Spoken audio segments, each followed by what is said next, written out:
आज तो पूरे 500 की कमाई हो गई है। आज मेरा खानदान दाल चावल नहीं बल्कि रोटी सब्जी खाएगा।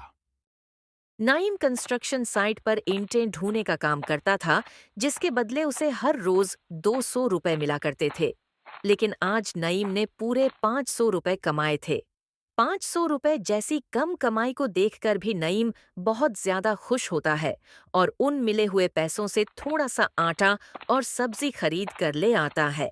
नईम जैसे ही आटा और सब्जी लेकर घर आता है, तो नईम के घर वाले बहुत ज्यादा खुश हो जाते हैं।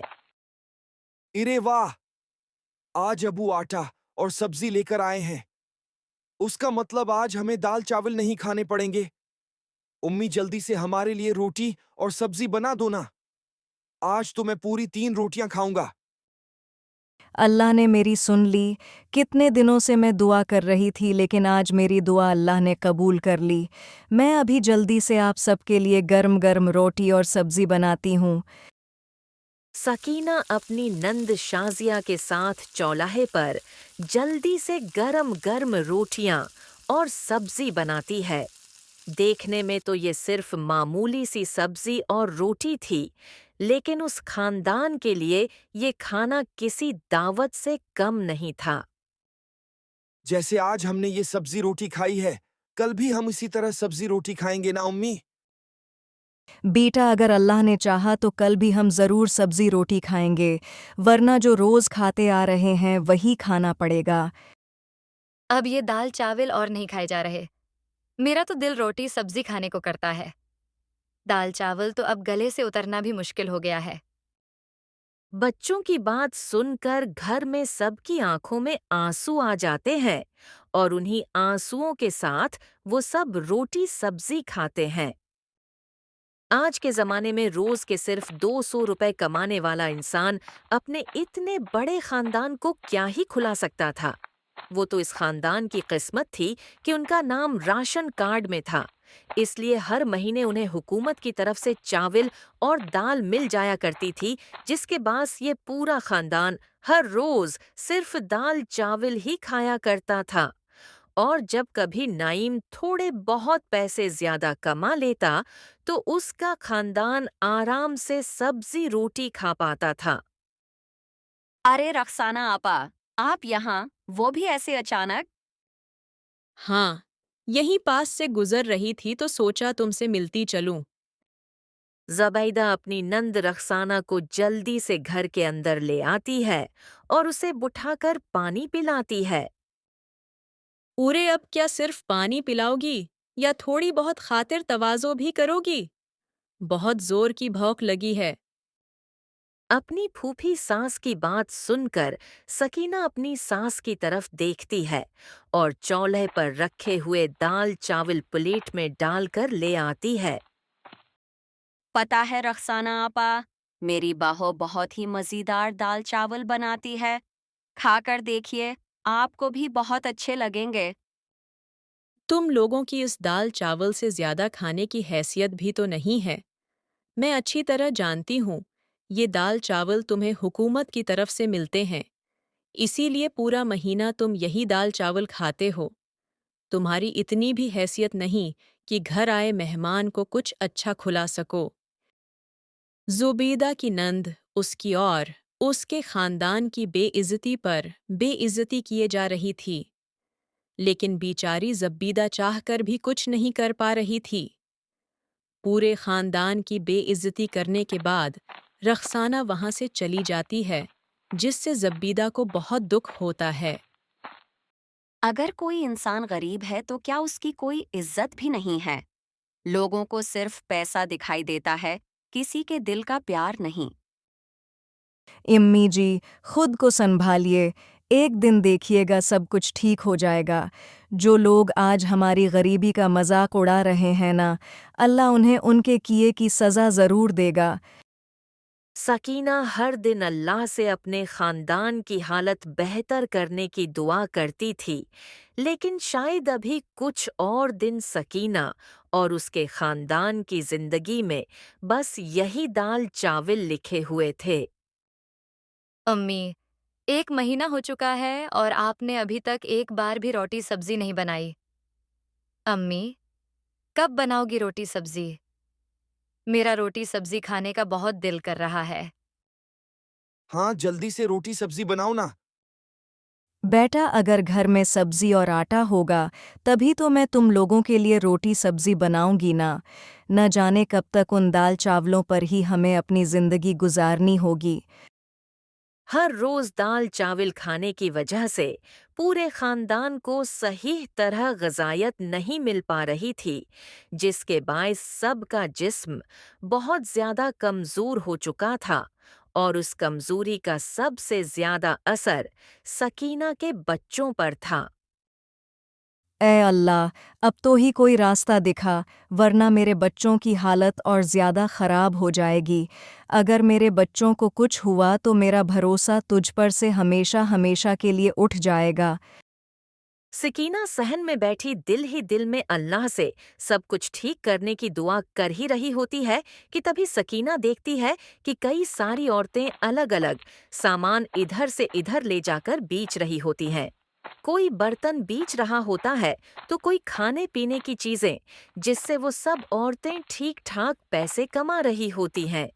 ये सब देखकर सकीना को एक ख्याल आता है और वो जल्दी से अंदर जाती है। उम्मी जी, हमें हुकूमत की तरफ से काफ़ी दाल चावल मिल जाते हैं। पूरा महीना खाने के बाद भी बहुत सारे दाल चावल बच जाते हैं।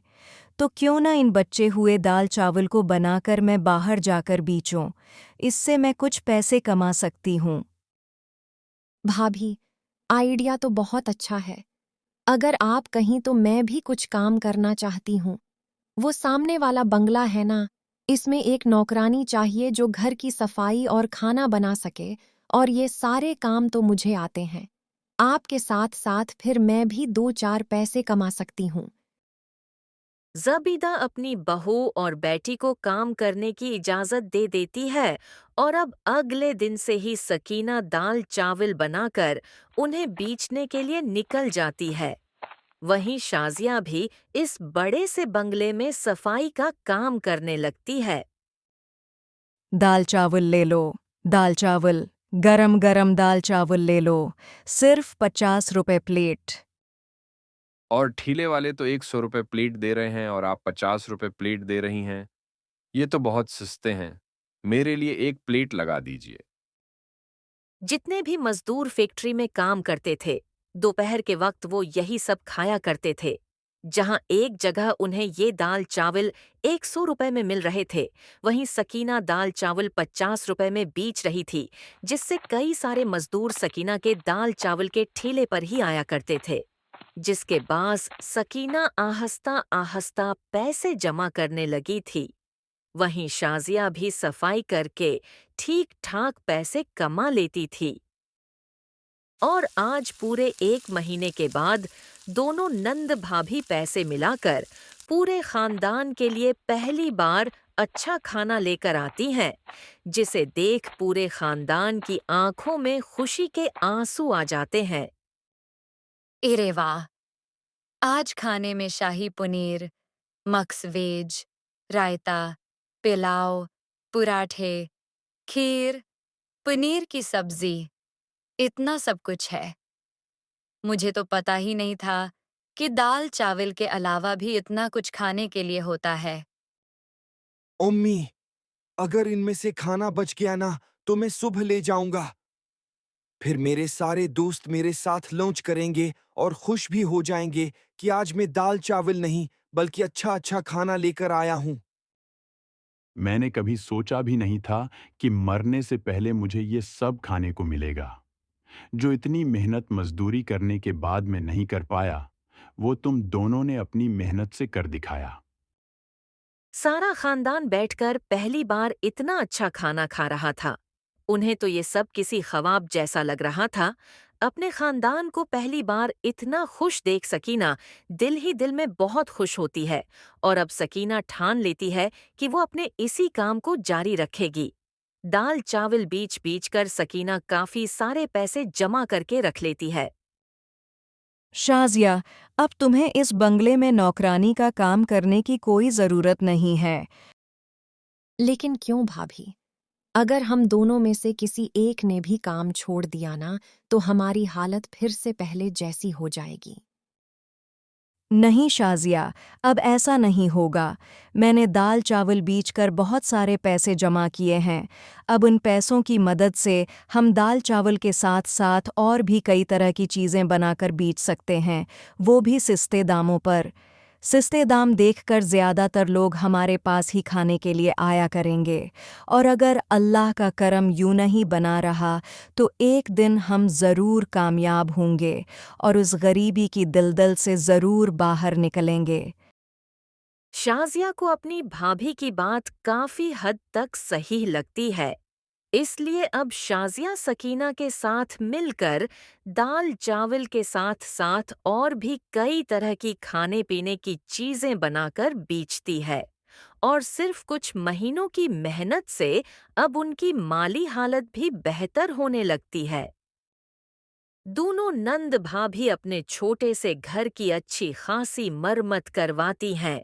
वहीं अब नईम भी मजदूरी का काम छोड़कर अपनी बहन और बीवी के साथ खाने के काम को संभालता है। धीरे धीरे उस खानदान की जिंदगी गाड़ी की तरह पटरी पर आने लगती है। बाहो, तो हमारी खुशकिस्मती है। ये सब कुछ जो भी है ना, ये सब तेरी वजह से है। ये सब कुछ मैंने अकेले थोड़ी ना किया है, बल्कि शाजिया ने भी उसमें मेरा बराबर का साथ दिया है। अम्मी बिल्कुल ठीक कह रही हैं। भले ही मैंने मदद की है, लेकिन इस मेहनत के पीछे असल हाथ आपका है। पूरा खानदान अल्लाह का शक्र अदा करता है और उसी काम को जारी रखते हुए एक अच्छी खासी जिंदगी जीता है। और साथ ही जब भी उन्हें कोई भूखा प्यासा दिखाई देता तो वो जरूर उसकी मदद करते, क्योंकि इस भूखे प्यासे इंसान में कहीं न कहीं आज भी उन्हें अपना गुजरा हुआ कल दिखाई देता था। मेहनत करने वालों की कभी हार नहीं होती। जैसा कि हमारी कहानी की उस गरीब नंद भाभी ने जी तोड़ मेहनत की और अपने दम पर एक अलग मकाम हासिल किया। तो दोस्तों, कैसी लगी आपको हमारी ये कहानी?